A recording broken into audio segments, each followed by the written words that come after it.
Did you know that every day you make 35,000 decisions, and most of them are impulsive, driven by fleeting emotions and desires?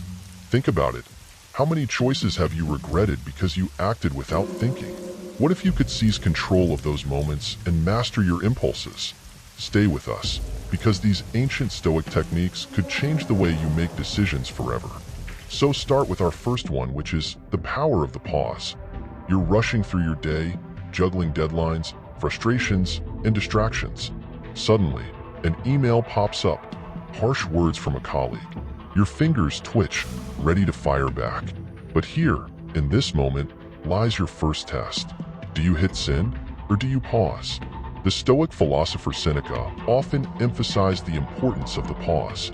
He knew that emotion, in its rawest form, clouds judgment. Impulse demands speed, but wisdom requires patience. In that small, seemingly insignificant pause, you reclaim your power.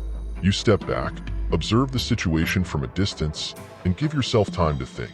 Imagine it like standing on the edge of a cliff with a storm raging below.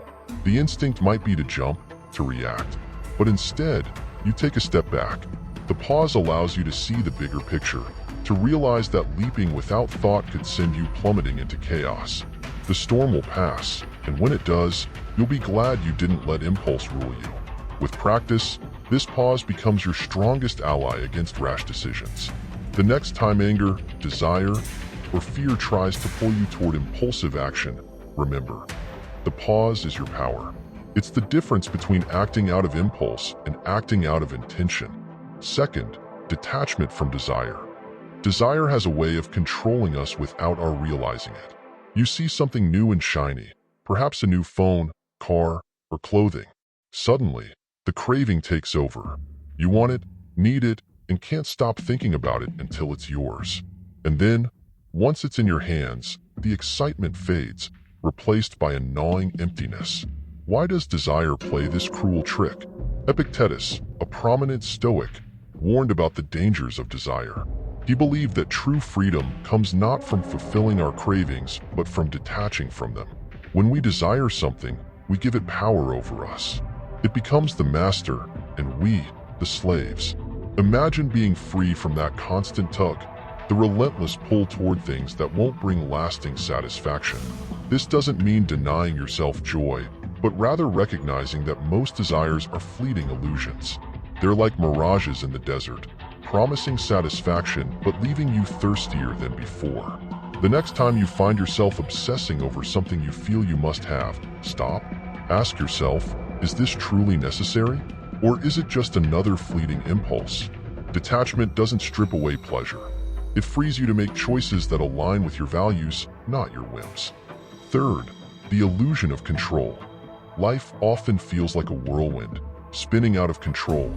You plan, strategize, try to hold everything together, but in a single moment, everything can crumble. A sudden illness, a betrayal, a failure. The impulse is to panic, to try and regain control by any means necessary. But this is where the Stoics offer a vital truth. Control is an illusion. Marcus Aurelius, in his Meditations, reminded himself daily that the only thing we truly control is our response to what happens, not the events themselves. Picture yourself in a stormy sea. The waves are battering you from every direction. You cannot calm the sea, but you can choose how to navigate it. When you face challenges that stir up the impulse to fight, fix, or control everything, remember the Stoic principle of amor fati, the love of fate. Instead of resisting, accept the chaos and focus on your own actions. There's power in surrendering to what you cannot control because, paradoxically, this is where true control lies. You will face moments where everything feels out of your hands. But instead of reacting with impulsive decisions born from fear, focus on what you can control: your mindset, your actions, and your choices. Fourth, the weight of regret. Regret is a heavy burden, one you often carry long after the moment has passed. You look back on a decision, a relationship broken by a rash comment, an opportunity squandered by impulsiveness. That hollow feeling in your chest, the one gnawing at your thoughts, that's regret, reminding you of the choices you could have made differently. But Stoicism offers a way to loosen its grip. Seneca said, We suffer more in imagination than in reality. Regret thrives in the mind, fed by our constant replaying of past mistakes. The more you focus on the what-ifs, the more power those impulsive moments gain over you. The key isn't to ignore regret, but to learn from it. When you feel regret creeping in, ask yourself, what can I do differently next time? Imagine walking with a heavy stone tied to your back, each step more painful than the last. Every regret adds weight, but reflection allows you to cut those ropes one by one. Learning from impulsive decisions doesn't change the past, but it transforms the future. With every lesson, you grow stronger, and that strength lightens your load. Let regret be your teacher, not your tormentor. Fifth, mastering emotional disturbance. Emotions are powerful forces, often driving us to act before we've had a chance to think. Picture this.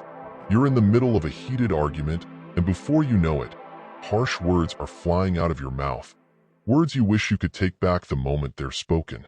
This is the nature of emotional disturbance. It grabs hold of you, pushes you toward impulsive reactions, and leaves destruction in its wake. The Stoic philosopher Epictetus taught that it's not the events themselves that disturb us, but our judgments about them. In a world filled with emotional triggers, the real challenge is mastering your inner response. Imagine your mind as a fortress, with emotions trying to breach the walls. The stronger your defenses, the more you train yourself to recognize and detach from these emotional intrusions, the less likely you'll be to act on impulse. When anger flares or sadness creeps in, you have a choice: to act in alignment with those fleeting emotions or to observe them, acknowledge them, and let them pass without reaction. Each time you choose observation over reaction, you're mastering the art of emotional resilience. Emotions are like waves.